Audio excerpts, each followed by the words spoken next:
Kenshi, a game where you start with nothing, get beaten within an inch of your life, and somehow this is considered progress. There are no levels, no quests, no gods, and no mercy.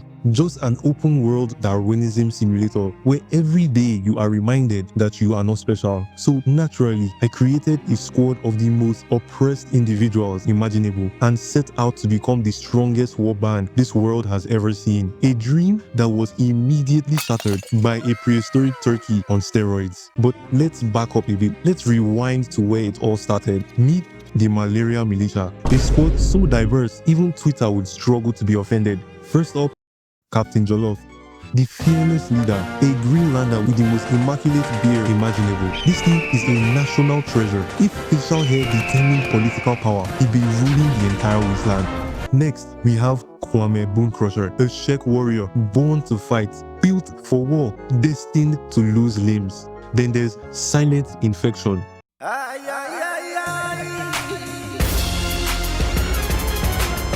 a Scotchlander and a very sneaky bastard because, of course, the black character has to steal things. A true African prince, but instead of giving out millions via email, he's taking the millions. After that, we got Dr. Expiry Dates, a hive worker drone built for pain and medical malpractice. I am a surgeon! I am a surgeon! Up next, Professor Benga, a hive prince with a forehead so massive he gets Wi-Fi in the desert.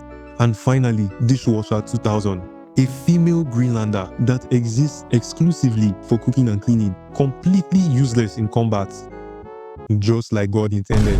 With this 6-man operation squad now complete, we spawned into a random samurai city and immediately set out on our first quest, which of course is sneaking around town like absolute freaks just so we could level up athletics. Kenshi is not a power fantasy. Kenshi is a crime-ridden third world country experience simulator where the only path to success is being slightly better at suffering than everyone else. So our first major challenge? A big thing. Picture this, you're walking around the wasteland, minding your own business, when suddenly, out of nowhere, a 9-foot-tall hell ostrich that somehow is mixed with a giraffe charges at you at McJesus. You can't run, you can't fight. All you can do is stand there and accept death. I tried everything, nothing worked.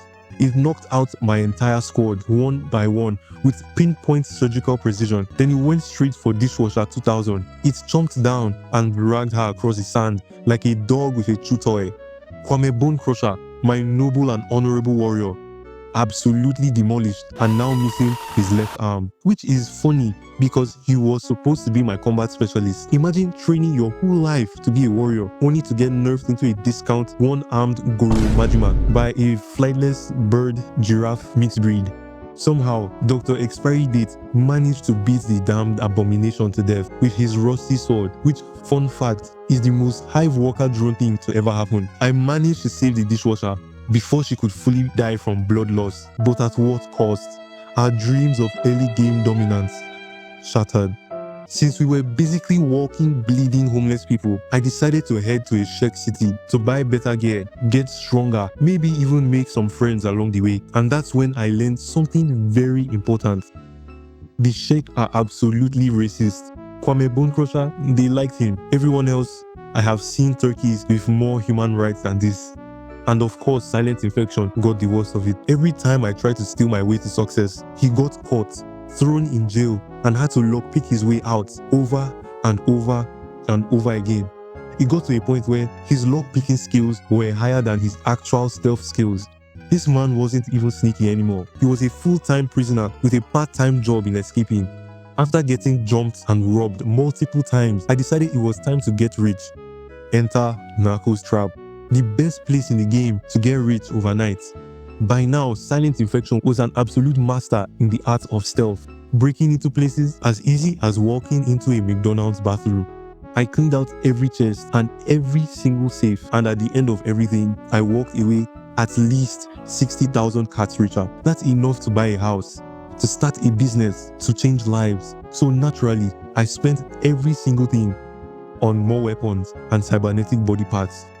In Kenshi, there is no fast travel, there is no teleportation, there is no cutting corners, there is only suffering. Every journey is a 5-hour documentary on the struggles of the working class. You walk and that's it. And if bandits jump you along the way, just think of it as free toughness XP. Speaking of which, early game bandits are some of the most considerate criminals in the whole game. They don't kill you, they don't even take everything from you. They just kick your teeth in and steal your food and then they leave. They're just hungry. These aren't even criminals. These are just typical Nigerian citizens. And that's Kenshi, a game where survival is pain, progress is suffering, and the only way to win is to stop playing. I have spent over 50 agonizing hours getting my teeth kicked in by wildlife, criminals, and just about everything else in the whole game. And yet, somehow, I have never been more invested in a game because Kenshi isn't about winning. Kenshi is about looking at a broken, battered, one-armed, malnourished squad of nobodies and saying, yes, I've made progress. Would I recommend Kenshi? Absolutely, but only if you hate yourself.